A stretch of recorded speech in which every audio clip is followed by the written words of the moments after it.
Assalamualaikum warahmatullahi wabarakatuh. Kembali lagi dengan saya Yuki Budi Utami dari kelas Gizi 3C Universitas Islam Negeri Baru Songo Semarang, program studi gizi.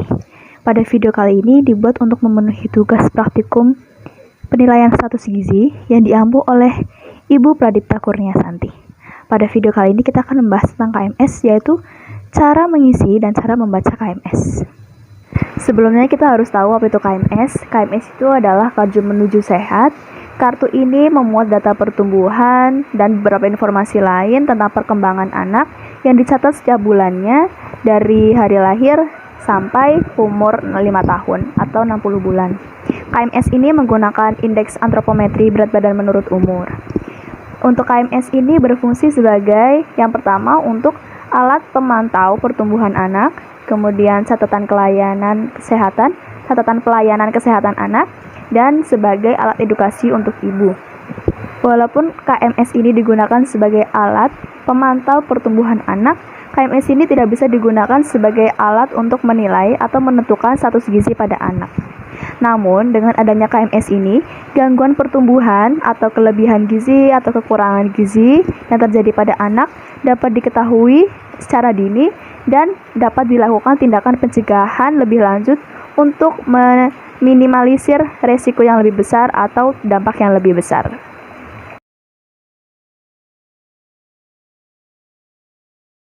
Jadi, untuk KMS ini biasanya ada di dalam buku kesehatan ibu dan anak. Jadi, buku ini itu selalu dibawa kalau ibu dan anaknya itu mau posyandu. Anaknya mau dibawa posyandu sama ibunya atau sama keluarganya. Ini harus dibawa. Kemudian untuk KMS, kita bisa lihat ada di halaman paling belakang. Biasanya ada di halaman paling belakang. Untuk KMS ini ada 2 jenis. Yang pertama biru untuk laki-laki. Kemudian ada pink untuk perempuan. Karena Rehan ini cowok, laki-laki, jadi kita lihat yang biru. Ya, di sini pertama ada informasi mengenai anaknya, nama anak dan nama posyandu. Ini bukunya milik Rehan Khairullah. Jadi akan kita bahas satu-satu informasi yang ada di dalam KMS ini. Yang pertama ada berat badan dalam kilogram. Ini berat badan dalam kilogram. Kemudian ada umur dalam bulan. Ini tuh umur si anak. 0, 1, 2 sampai seterusnya. Karena 5 tahun itu sampai 60 bulan, jadi ini 0, 1, dan seterusnya sampai 60 bulan. Untuk bulan 0 ini merupakan bulan lahir. Kemudian ada bulan penimbangan. Ketika timbang di umur 1 bulan, 2 bulan, 3 bulan. Ini adalah bulannya. Jadi Rehan itu bulan lahir adalah September. Kemudian berarti 1 bulan kemudiannya dia ada di Oktober. Waktu umur 1 bulan dia Oktober, 2 bulan November, 3 bulan Desember, dan seterusnya. Kemudian ada berat badan dalam kilogram. Untuk mengisi berat badan dalam kilogram ini, setelah dibawa ke posyandu, setelah melakukan timbangan oleh kader posyandu atau petugas dari puskesmas yang bertugas dalam posyandu tersebut, ini akan diisi oleh petugas berapa hasil ukur timbangan anak tadi. Kemudian ini ada KBM. KBM adalah kenaikan berat badan minimum. Jadi ini merupakan minimum berat badan yang harus dicapai anak pada bulan berikutnya. Seperti itu. Ini tiap bulannya sudah diberi keterangan berapa harus nambahnya. Kemudian N per T. N per T ini naik atau tidak naik. Naik atau tidak naik bisa kita lihat dari membandingkan kenaikan berat badan anak dengan kenaikan berat badan minimum yang harus dicapai di setiap bulannya. Kemudian ada ASI eksklusif. ASI eksklusif ini diberikan sampai dengan umur 6 bulan. Setelah umur 6 bulan diperbolehkan anak untuk diberi empasi atau makanan pendamping ASI. Nah, keadaan yang sedang tidak memungkinkan seperti ini, biasanya posyandu-posyandu itu diliburkan dan ditiadakan sementara. Jadi pada bulan Oktober ini, Rehan ini belum timbang dan sudah saya timbang tadi dan mendapatkan hasil dia Berat badannya 12,5. Ini di bulan Oktober. Jadi sudah sempat saya isi.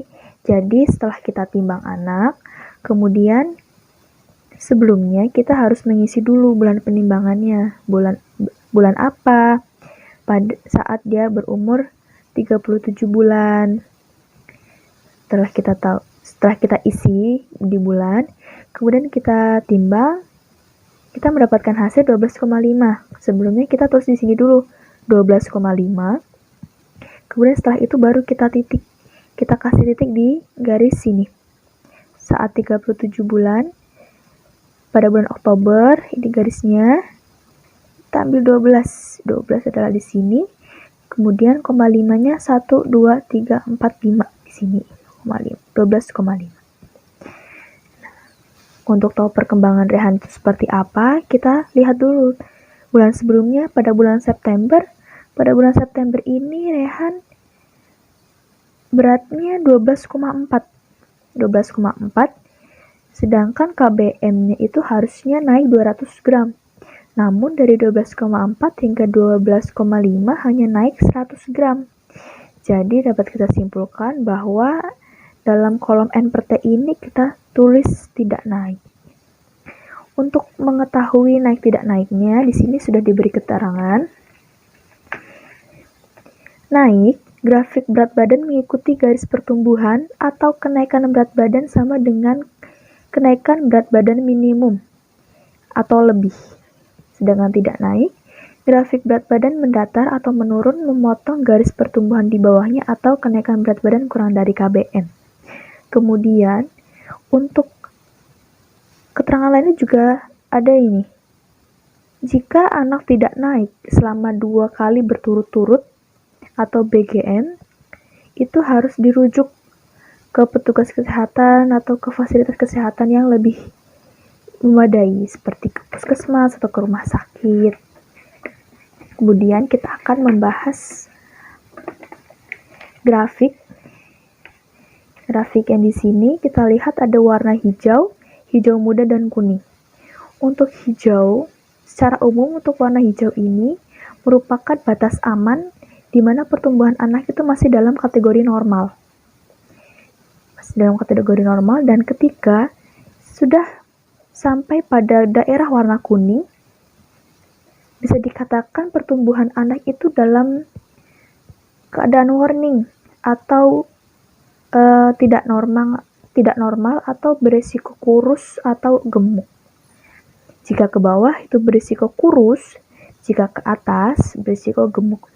Dan jika sudah melewati batas merah ini, berarti dia dalam kategori sangat kurus. Gizinya sangat kurang. Dan jika sudah melewati ini, ke daerah atas ini, berarti dia dalam kategori sangat gemuk. Kita lihat untuk pertumbuhan Rehan ini tergolong masih aman karena masih dalam batas warna hijau, masih dalam daerah warna hijau, sehingga masih bisa dikatakan normal atau baik. Agar lebih jelas dalam melihat pertumbuhan anak itu baik atau tidak, itu biasanya kadar dari posyandu atau ibu setelah dia diberi titik di sini, setelah tahu berat badan kemudian diberi titik di sini, untuk setiap titik ini digabungkan, sambung, sehingga kita tahu apakah naik, ini naik, mendatar, turun, seperti itu. Karena dari itu kita tahu untuk membandingkan juga pada keterangan di sini, yaitu grafik berat badan mendatar atau menurun, memotong garis pertumbuhan di bawahnya atau tidak, naik atau tidak, mengikuti garis pertumbuhan, seperti itu. Namun sekali lagi, KMS ini bukan untuk menentukan status gizi pada anak. Ini hanya menjadi alat dalam memantau pertumbuhan anak.